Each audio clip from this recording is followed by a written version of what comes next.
Hello mga kapako kasari, good afternoon po sa inyong lahat. Welcome back again to my YouTube channel.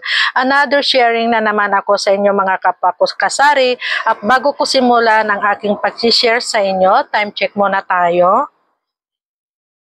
Ayan, 2:46 na ng hapon. So, and for today's vlog, may gusto na naman akong i-share sa inyo dahil ito ay talagang nagkakaubusan dito sa aking tindahan. Ayan, kailangan ko talagang mamili, hindi pwedeng magpawala ako nito, baka kasi lilipat sa ibang tindahan ang aking mga customer. So, kailangan talaga lagi nating i-check yung mga paninda natin, baka mamaya may bibili is wala tayong maibigay. So, ngayon mga kapako kasari, ang aking isi-share sa inyo ngayon ay itong aking mga panindang school supplies kasi kahapon ako ay namili ulit. So, ito yan mga kapako kasari. Ayan, itong nakabox na yan. Ayan. Ito ay puro school supplies. At nandito yung aking resibo nasa loob. Ayan. Bali, ang aking binayaran dito is 3,429.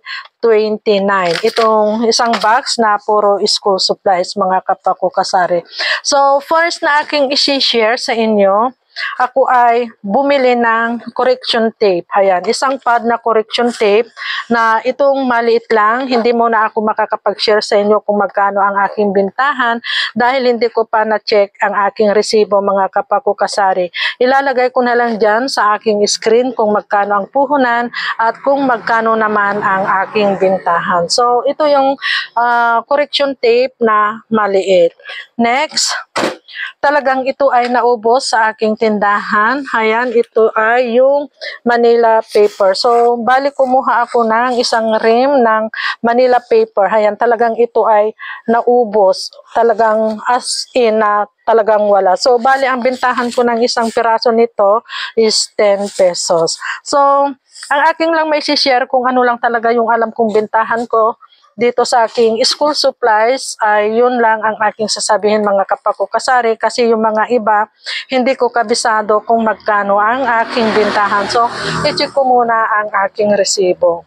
At next naman, dahil kumuha din ako ng yung maliit na correction tape, kumuha din ako ng yung 8 meters na correction tape din. Ganito siya. Ayan, kumuha lang ako ng 6 na piraso.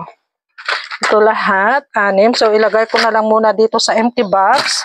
At nagdagdag din ako ng watercolor mga kapako kasari. So, may stock pa ako doon na 4 yata. Pero, nagdagdag lang din ako. Baka biglang lulusob yung mga bata kasi hindi natin alam kung minsan ay napapasugod sila na hindi natin alam na ganito pala ang kanilang bibilhin. Medyo marami-rami din sila. So, kailangan din talaga nating mag-stock mga kapako kasari. So, dapat hindi tayo nagpapawala. Ayan. Next is itong mga packing tape. So, kumuha ako ng packing tape na itong clear. Ayan, dagdag lang. May stock pa ako. So, 4 lang itong aking kinuha. At kumuha din ako ng 6 na brown na packing tape. So, mas mabenta ito kaysa sa clear. So, kumuha ako ng 6. So, ito ay yung hindi medyo kakapalan. Katamtaman lang yung kapal. So, 6 ang aking kinuha. Ayan. At next is itong popsicle stick. Ayan. Ito medyo dinamihan ko ito mga kapako kasari kasi talagang naubusan ako nito. Ayan. Kung minsan kasi yung mga estudyante dito sa amin, ayan, bigla-bigla na lang silang dumadagsa, kumbaga, popsicle stick itong hinahanap. Kaya medyo dinamihan ko na itong popsicle stick. Bali, ang bintahan ko ng popsicle stick is 20 pesos. So, kumuha yata ako ng 25 na piraso nito. Ayan. At ito yon yung iba. At next naman tayo is ito. Hindi ko alam kung ano na ba ang pangalan nito mga kapako kasari. Wait lang at may nabili.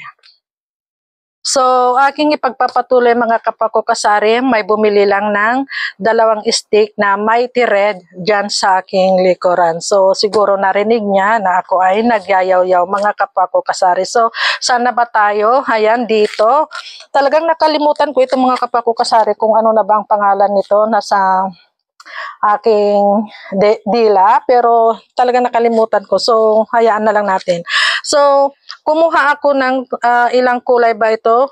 Bali, kumuha ako ng 5 yellow, 5 pink, ayan, tsaka 5 orange ba to? Ayan, at saka 5 blue. Kasi kung minsan yung mga estudyante, ayan, ay naghahanap sila ng iba't ibang kulay nito. So, kailangan talagang mamili tayo ng iba't ibang kulay para kung maghanap man yung bata ay may maibigay tayo. So, talagang pasensya na kayo mga kapako kasari. Talagang nakalimutan ko na ito.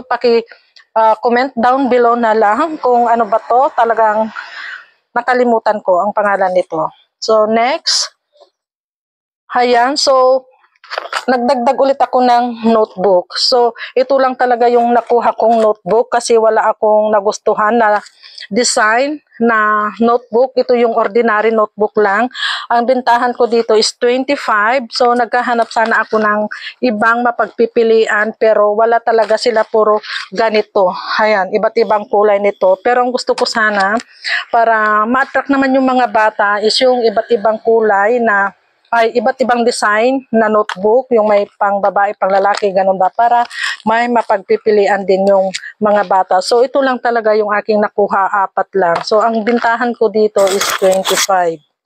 Next, ito, ayan, yung ganitong klaseng notebook, ayan, itong tatak niya is Vico, ayan, isa ito sa fast moving na notebook sa akin, ayan, ito yung ganda kasi ng quality nito mga kapako kasari, ayan, ito ay pang high school or pwede na rin pang college, basta ito ay fast moving din sa akin.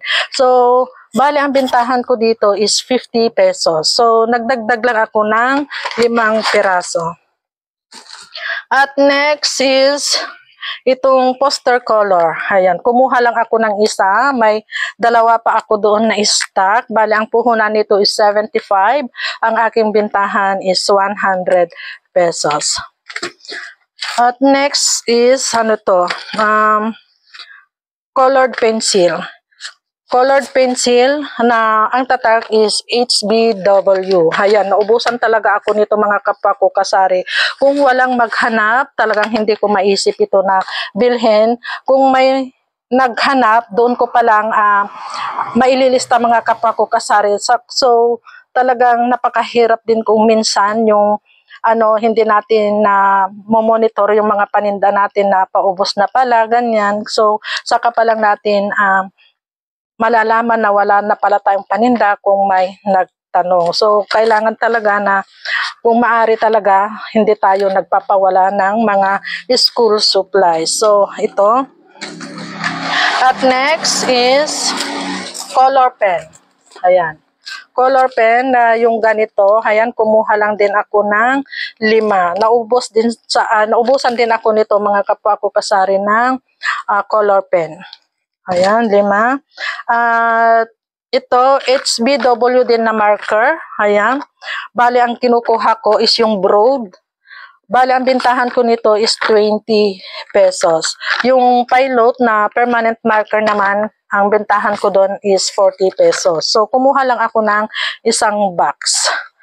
At isang box nitong my gel na signing pen. Isa ito sa mabilis maubos sa akin mga kapako kasari, itong signing pen na my gel. Bali, ang bintahan ko dito nga pala is 25. Ganito siya. Ayan, ganyan. So, fast moving ito talaga sa akin mga kapako kasari. So, kumuha lang ako ng isang box, dagdag lang. At ito?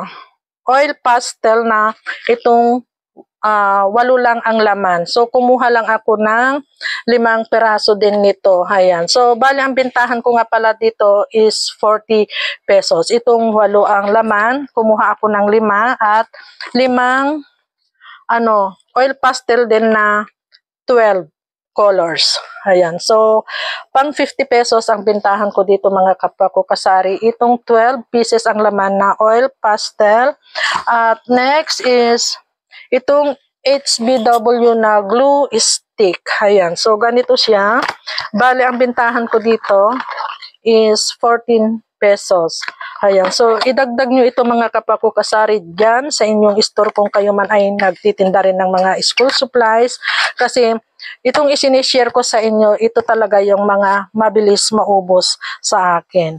At ito din, stick glue. Ayan. Pero ito ay na-share ko na sa inyo kahapon. Ito naman ay nabili ko sa wholesale. So, mabenta rin ito sa akin itong stick glue. Ayan. At next is, kumuha din ako ng Easy Write na ito yung pang grade 1. Ayan. Bali, nagdagdag ulit ako. Bali, ang bintahan ko dito is 22. Kumuha lang ako ng 5. Dagdag lang ito mga kapwa ko kasari. Ayan. At ito din ang isang mabenta. Itong long pad na Easy Write, intermediate. Ayan. Bali, ang bintahan ko dito is 40 pesos. Kumuha lang din ako ng 5. Dagdag. At last na aking isi-share sa inyo is itong Easy Write na yellow pad. Ayan, mabenta din ito. Bali, ang bintahan ko dito is 55 pesos. Kumuha lang ako ng 4. 4 lang pala yung nadampot ko. Dapat ito ay 5. So, ito lang mga kapwa ko kasari ang laman ng isang box. Ayan, so worth of 3,000 plus. Ito lang yung nabili niya mga kapwa ko kasari, isang box na school supply. So yan lang mga kapwa ko kasari ang aking may share sa inyo. Kung kayo man ay nagtitinda ng mga school supplies, hayam, huwag kayong magpapawala kasi isa din yan sa nagpapalakas sa ating tindahan. So happy selling na lang po sa ating lahat. God bless us and bye. Thank you for watching. Sharing is caring.